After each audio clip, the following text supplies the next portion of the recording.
Bom dia, boa tarde, boa noite, sejam todos bem-vindos ao canal. Eu sou Edemilson Félix e quero compartilhar com você um conhecimento que com certeza vai ajudar você na sua jornada. Você que não é inscrito no canal, eu peço que você se inscreva, deixe o seu like, compartilhe e ative o sininho, pois assim que eu tiver novos conteúdos, você vai ser informado e poderá desfrutar desse compartilhamento de conhecimento. O tema de hoje eu vou falar sobre o tabernáculo. Tabernáculo que é um convite à transformação. Nas culturas antigas, os povos antigos tinham os seus símbolos religiosos, os seus ritos religiosos, e assim eles geravam uma transformação na vida do seu povo. Uma nação era bem-sucedida quando ela conseguia colocar para o seu povo princípios de uma religião, e nessa religião eles embutiam princípios de caráter, de conduta, de uma elevação espiritual, fazendo assim, conclamando assim os seus seguidores que pudessem partir para uma transformação de vida.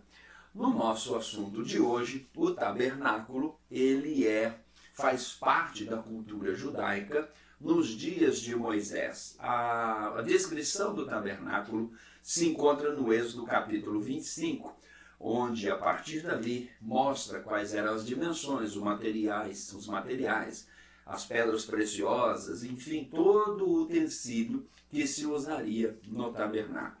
A minha ideia aqui é chamar você para um entendimento de um ângulo diferente. A gente observar o tabernáculo hoje de uma nova perspectiva. Bom, o tabernáculo, ele era erigido, ele era colocado no meio do arraial e as pessoas tinham as suas tendas ao redor. Quando o tabernáculo parava, havia um sinal, uma orientação para que o povo parasse a marcha, e então era edificado o tabernáculo. E as pessoas assim ficavam como centro de referência ou lugar de referência o tabernáculo. O tabernáculo era uma tenda móvel. Eles não poderiam ir edificando prédios de cimentos, de pedras, porque eles estavam em trânsito, e durou um período aí das suas viagens e as suas rotas e movimentações no deserto por 40 anos. Por 40 anos, o tabernáculo faz companhia para aqueles israelitas. Em suma, era mais ou menos assim a ideia do ritual do que acontecia no tabernáculo. Havia 3 portas ou 3 portais de acesso ao tabernáculo. Ele era todo fechado com um pano branco, de linho, e somente uma entrada do exterior para o seu interior. Então havia o primeiro pórtico. Quando a pessoa entrava, ela se deparava com um altar de bronze, depois uma pia, uma bacia de água, de bronze, com água.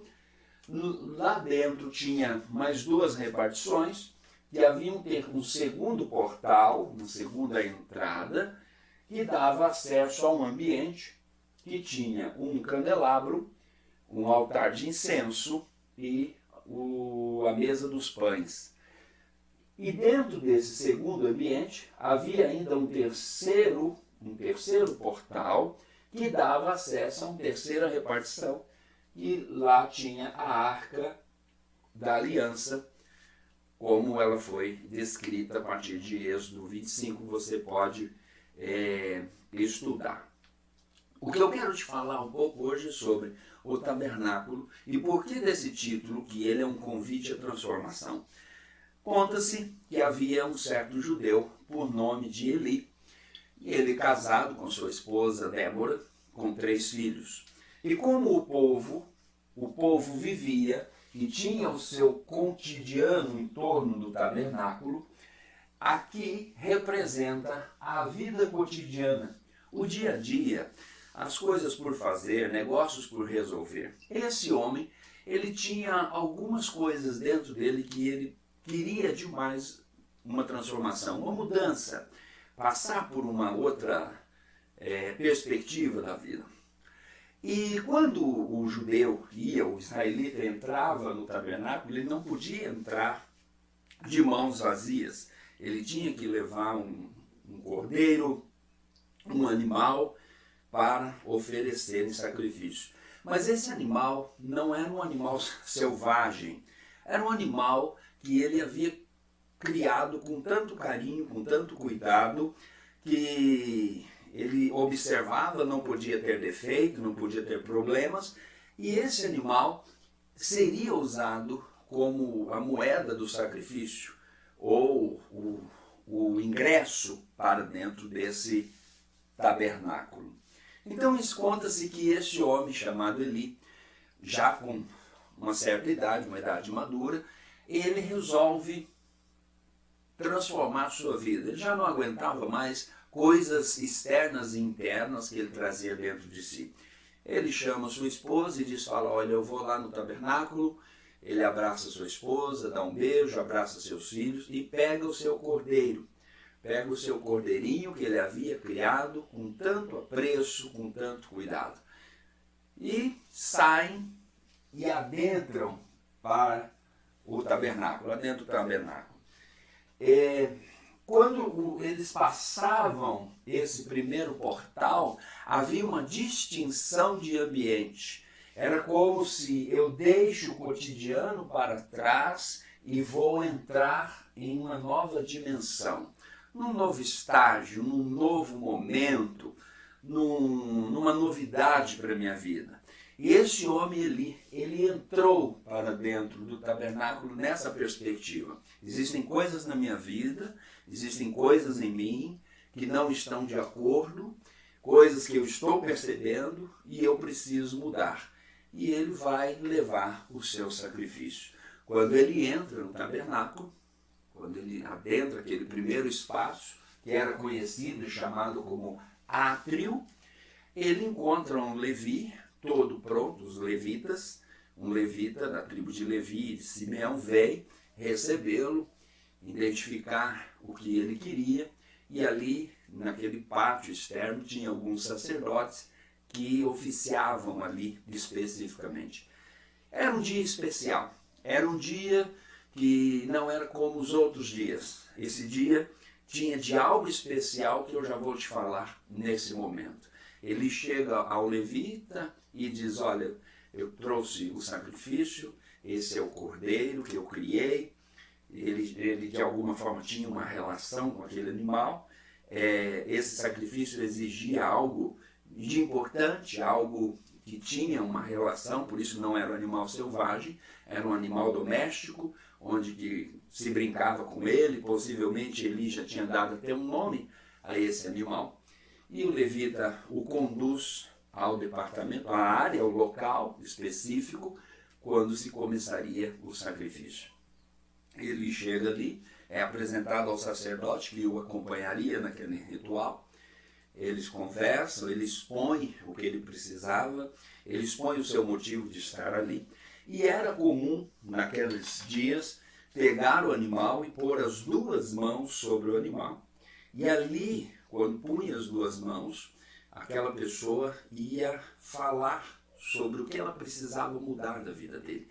E ele coloca as mãos sobre aquele animal e começa a falar das transformações que ele queria, dos seus pesos em hábitos, em comportamentos, pesos emocionais, as suas emoções, seus pensamentos, suas decisões, coisas que ele estava fazendo. Então ele começa a colocar e a confessar, querendo a transformação. Era como se aquele animal estivesse absorvendo tudo aquilo de ruim, de sujo, de vergonhoso que estava naquele homem passando para aquele animal. E Eli assim o faz. Ele, ao terminar, o sacerdote atenta, espera pacientemente, porque esse é o momento desse homem, o levita próximo para dar toda assistência, todos calados, aguardando. Esse homem entrou nesse lugar, ele se sentiu seguro, porque era um ambiente seguro, tudo que acontecesse ali no interior ficaria por ali, não havia celular para gravar, não havia câmeras, enfim, Era um ambiente totalmente seguro, onde ele poderia expor todas as suas dificuldades, as suas lutas, os seus problemas, suas vergonhas. Então, ao terminar, ele pegava, o ofertante tinha que ele mesmo degolar o animal, e Eli assim o faz, olhando para aquele carneirinho, aquele seu animal de estimação. É a última vez que ele vai vê-lo em vida, e esse animal de estimação está recebendo toda aquela carga negativa, toda aquela sujeira daquele homem chamado Eli. E acontece a degola, o sacerdote aparava o sangue, porque era importante, porque aqui Eli já ia ser conduzido ao altar de bronze. Bom, feito isso, o animal era esfolado, separado as partes que seriam levados ao altar. Quando o sacerdote chama Eli, fala: me acompanhe, chegue próximo o suficiente para que você perceba, para que você entenda o que está acontecendo aqui. Esse altar de bronze tinha um fogo que ardia, o fogo constantemente ardia nele. O fogo, na simbologia, ele sempre vai identificar o espiritual. O fogo é aquilo que é espiritual. O fogo simboliza, em todas as tradições, em todos os povos, desde os mais antigos, a vinda daquilo que é espiritual. Então, esse animal era colocado as partes que seriam oferecidas aqui, o sangue aplicado nas 4 pontas do altar, e aquelas partes daquele animal seria consumida. E como era um dia especial, aquele sacerdote até chama Eli para observar aquilo. E Eli começa a observar. Era como que se, ao colocar as mãos sobre aquele animal e transferir seus problemas e suas dificuldades, o animal não apenas sorvia os males de Eli, mas o animal representava o próprio Eli, que estava ali para resolver a solução. Entende o que eu digo? Então, nesse jogo de palavras, eu te convido a prestar muita atenção nisso que vai acontecer. E quando o altar está queimando e parte daquele animal está sendo consumido pelo fogo, era como se o próprio Eli estivesse ali representado. O fogo, aquilo que é espiritual, permeando todas as partes mais profundas desse homem e consumindo suas iniquidades, seus males, seus problemas, suas lutas internas, seus pecados, sua sujeira. Observando que até o último pedaço daquele animal fosse consumido pelo fogo, restaria senão cinzas. Posteriormente, um outro objeto que tinha no átrio era a bacia de água, de bronze. Servia para lavar as mãos e lavar os pés. A água sempre vai representar aquilo que é cotidiano, aquilo que é transitório na vida. Algumas passagens bíblicas vão falar sobre água, sobre mar, sobre pessoas andando sobre as águas e outras afundando. Isso simboliza alguém está vencendo a transitoriedade da vida, outros estão se afundando nela. Então essa água aqui simboliza a transitoriedade. Então Eli agora pode manusear o seu dia a dia de uma forma limpa, de uma forma em paz. Quando entrava nesse ambiente, importante lembrar que o ofertante Eli foi convidado a tirar suas sandálias dos pés. Ele tinha que entrar ali descalço. Por quê? Aqui fora, ele calçava os pés, andava no dia a dia da vida com seus pés dentro de uma sandália. Mas aqui dentro, ao tocar os pés, o chão com os seus pés, ele vai lembrar que ele é humano. De onde ele veio? Ele veio da terra, veio do pó. Então, para lembrar suas origens, mesmo tendo contato com aquilo que é excedente, aquilo que é espiritual, aquilo que transcende. Então, o homem é convidado a lavar as mãos e os pés, e assim ele está pronto para retornar para sua casa. Porém, o tabernáculo ele quer dizer muito mais. Naquele dia, sendo um dia especial, o sacerdote convida Eli a adentrar adentrar o segundo pórtico, passar pelo segundo portal.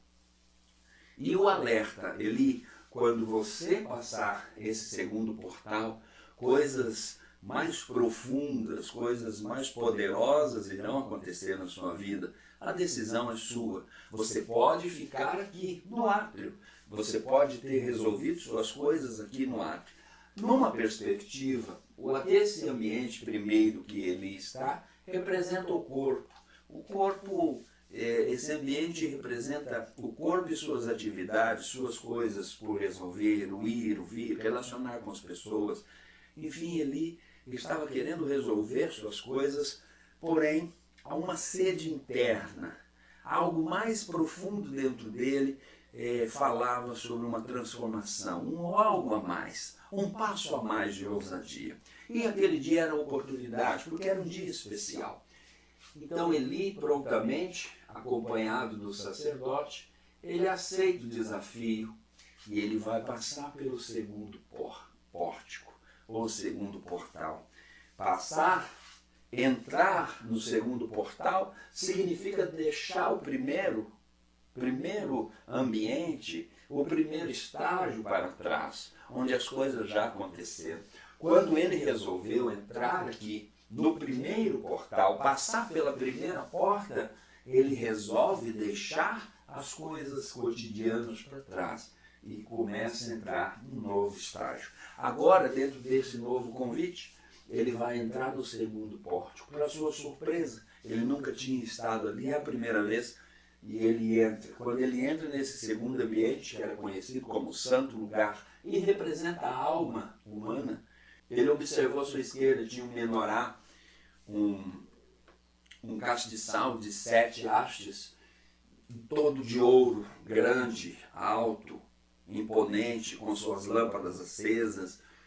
E ele observou atentamente quando o sacerdote o deixou um pouco ali à frente daquele objeto. O sacerdote disse: olha ali, esse castiçal representa a sua mente, representa o seu intelecto. O que você desejaria? O que você quer diante dessa oportunidade, desse dia especial? O que você quer mudar na sua mente? Eli reconhece que ele precisava de sabedoria e entendimento. Ele precisava trazer para dentro da sua mente a capacidade de conselho e fortaleza mental. Ele precisava trazer para dentro de si o conhecimento e o temor. Essa era a grande oportunidade, o menorá, o castiçal. E o sacerdote se afasta um pouco o suficiente para que ele faça um mergulho para dentro da sua mente. Como estão seus pensamentos? Como estava a sua forma de pensar, de resolver, de raciocinar? Ele tinha adquirido conhecimento nessa etapa da vida dele, como um homem adulto, casado, com filhos. Ele tinha adquirido conhecimento suficiente para seguir adiante? Ou ele tinha feito desdém do conhecimento, do crescimento intelectual? Então, ali calado, ele com ele mesmo, diante do castiçal, ele é convidado a mergulhar no seu intelecto, a mergulhar na sua mente e checar o quanto ele havia crescido e o quanto ele havia estagnado, o quanto ele tinha avançado ou estava parado ou até retrocedido. Foi o tempo suficiente para que ele identificasse a necessidade de sabedoria e entendimento, conselho e fortaleza mental, conhecimento e temor. Após o tempo suficiente, o sacerdote o conduziu para o altar de incenso e o apresentou ao altar de incenso. O altar de incenso representa as emoções. E ele toca, pede permissão, toca naquele utensílio e ele acessa suas emoções, acessa seu mundo emocional.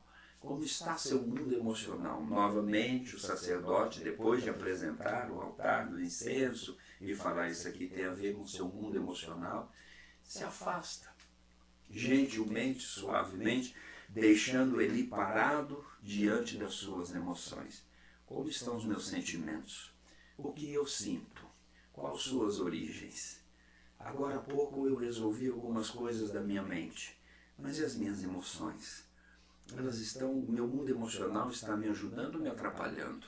Eu estou avançando no meu mundo emocional ou eu estou paralisado? Ah, minhas emoções.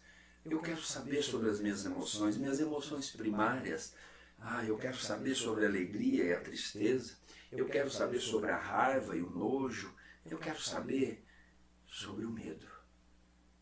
E pela primeira vez ele para pensar que o mundo emocional, o mundo interno dele, estava um tanto quanto desordenado, desajustado. Precisava ser tocado pelo sagrado, precisava ser tocado pelo divino. Aquele aroma do incenso, que era o altar do incenso, subia. E quando a fumaça subia, o cheiro envolvia a sua alma, envolvia seus sentimentos, suas emoções. Parece que uma cura ia para dentro de si. E ele identificava cada uma das suas emoções. Ele identificava cada um dos seus sentimentos.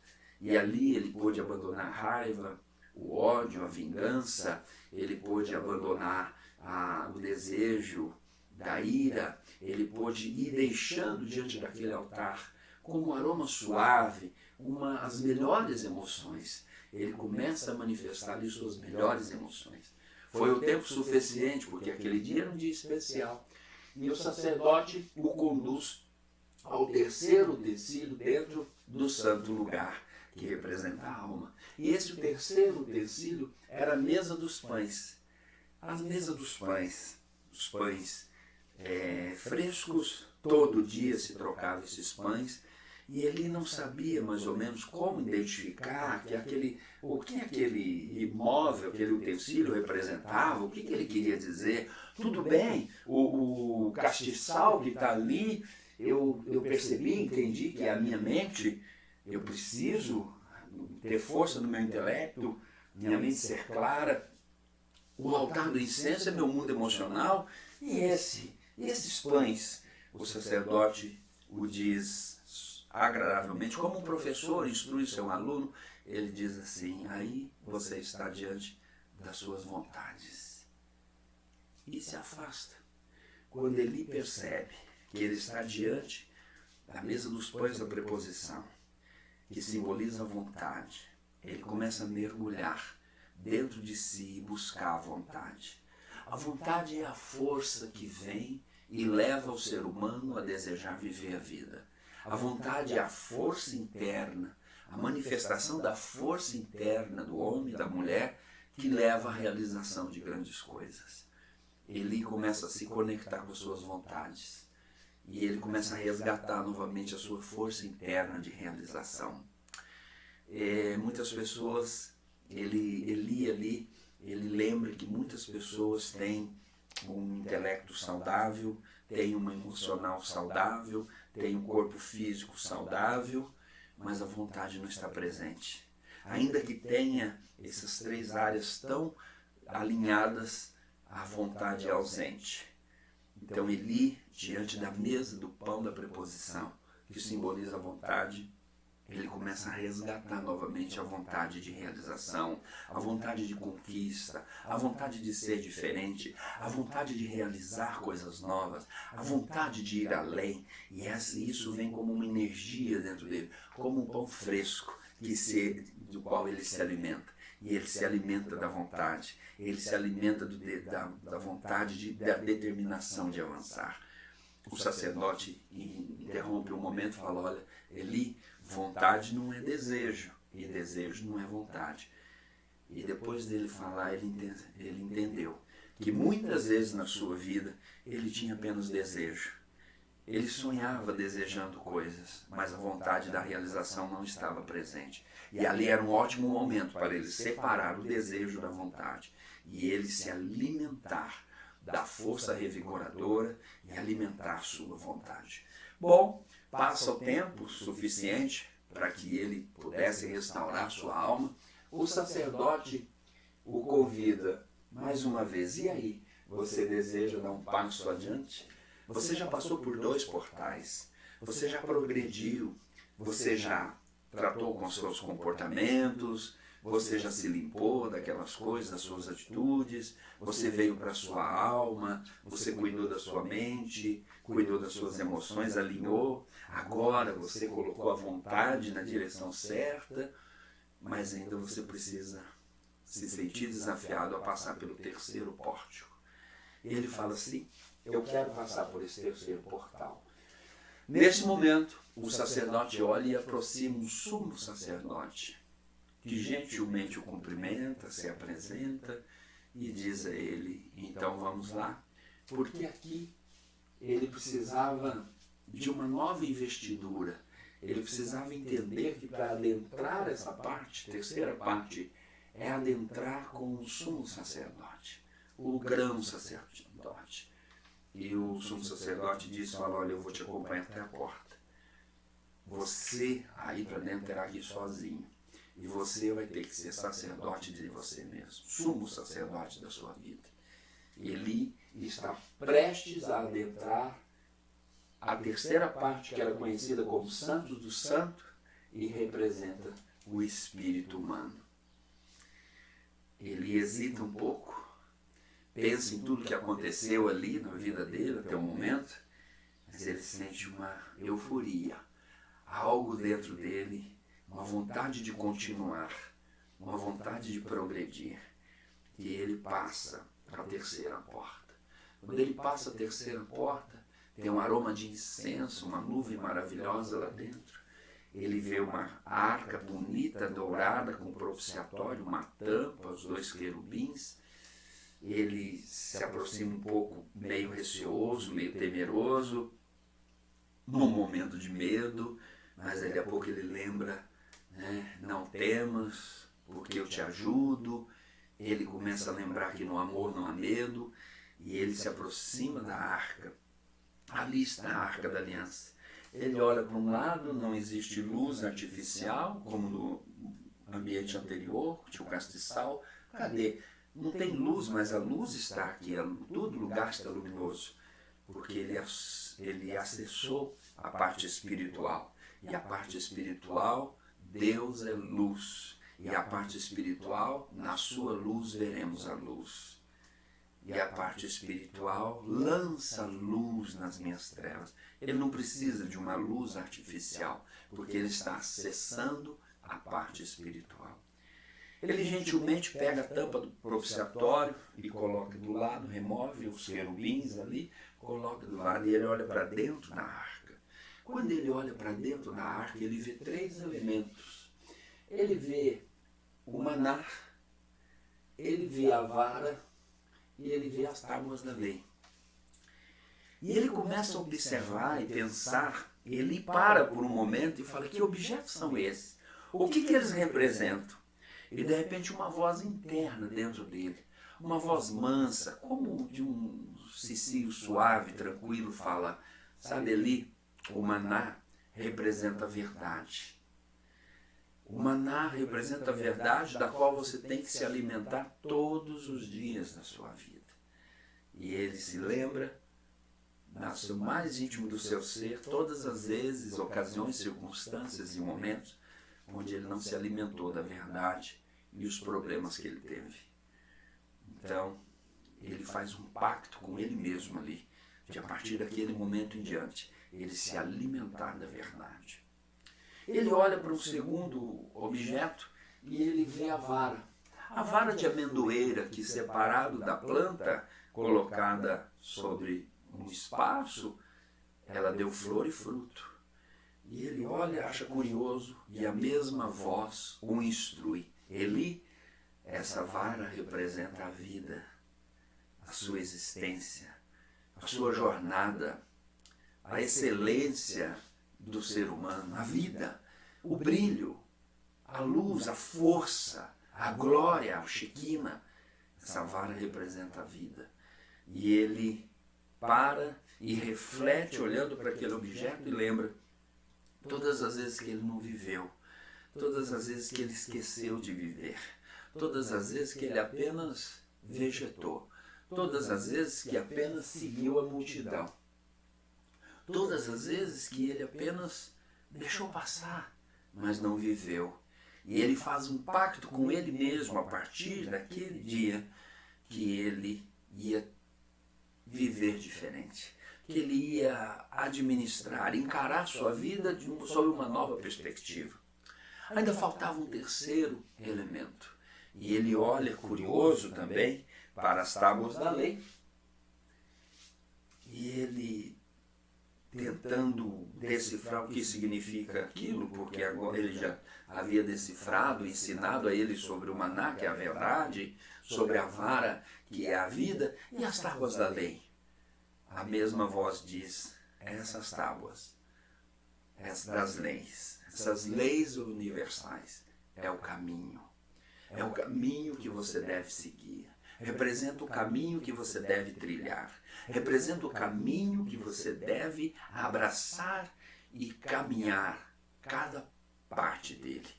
Essas leis universais, essas palavras vão guiar sua vida, vão te conduzir, serão um caminho para você, serão um caminho para toda a sua existência. E agora ele lembra todas as vezes que até aquele momento, por não compreender essa profundidade, ele apenas se extraviava no caminho. Ele errava no caminho, perdia o rumo, por não ter um guia para o caminho. Ele faz ali um pacto consigo mesmo, de seguir pelo caminho orientado pelo guia das leis universais. Tendo tido uma reflexão interna suficiente, é a hora agora dele fazer o caminho de volta. Ele pega o propiciatório, coloca sobre a arca, baixa e observa aqueles dois querubins. Um querubim significa justiça e outro a retidão. E os dois querubins olhavam fixamente para o meio do propiciatório, como se olhando para dentro dos três objetos, e como se testemunhando, a partir de hoje, esse homem que foi convidado para a transformação, viveu um dia especial. Viveu um dia onde ele pode reescrever toda a história dele. Viveu um dia onde ele pode recomeçar. Não importa o tempo que ele levou para chegar aqui, o que importa é que ele chegou. Então, Eli, convicto disso, parece que aqueles querubins conversavam com o seu interior, e o seu interior se sentia pleno, porque ele está acessando o seu espírito, e agora a sua consciência sai firme, convicta, a sua comunhão de ter estado naquele lugar, de ter desfrutado, ouvir aquela voz, aquele lugar que convidava a ficar mais tempo, aquele lugar, aquele convite naquela atmosfera, sem nenhuma palavra, que convidava a ficar. E ele sai dali com a sua intuição calibrada. E ele intui, esse é o melhor momento da minha vida. Eu nunca mais deixarei passar.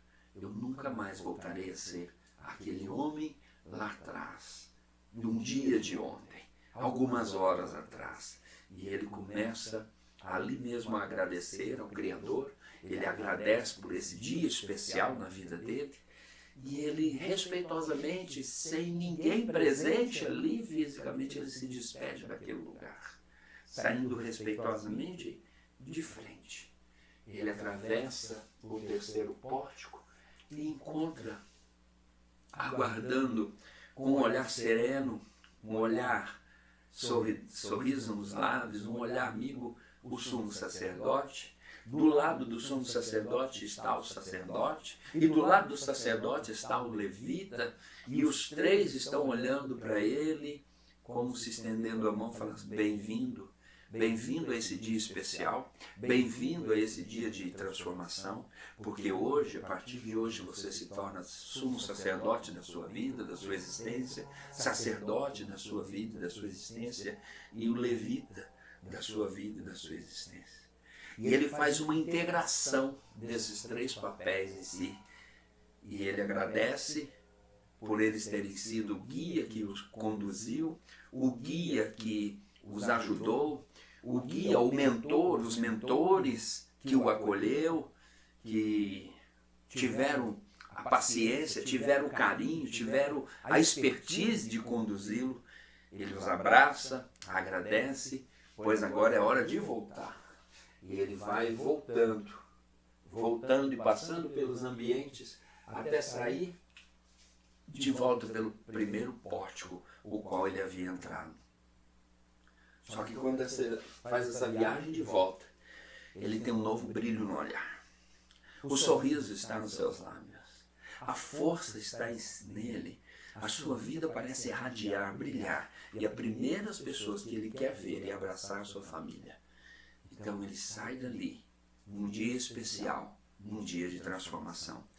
E ele vai, quando ele sai por esse primeiro pórtico, ele observa as pessoas com um olhar opaco, pessoas resmungantes, pessoas iradas, pessoas vivendo todos aqueles problemas e dificuldades que ele, até poucos minutos ou horas, também tinha, e ele percebe que ele ousou entrar numa nova esfera de transformação, guiado e conduzido por mentores que apenas o ajudaram e o instruíram, trazendo um plano, servindo de guia, e ele percebe que ele fez a melhor viagem da sua vida.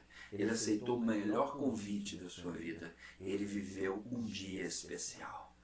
E ele segue para sua casa. Ele avista, quando ele chega na sua tenda, sua esposa percebe nos seus olhos que tem algo diferente no seu esposo. Eli, o que aconteceu com você? Você está diferente. O seu olhar está diferente. O seu sorriso está diferente. Você está sorrindo.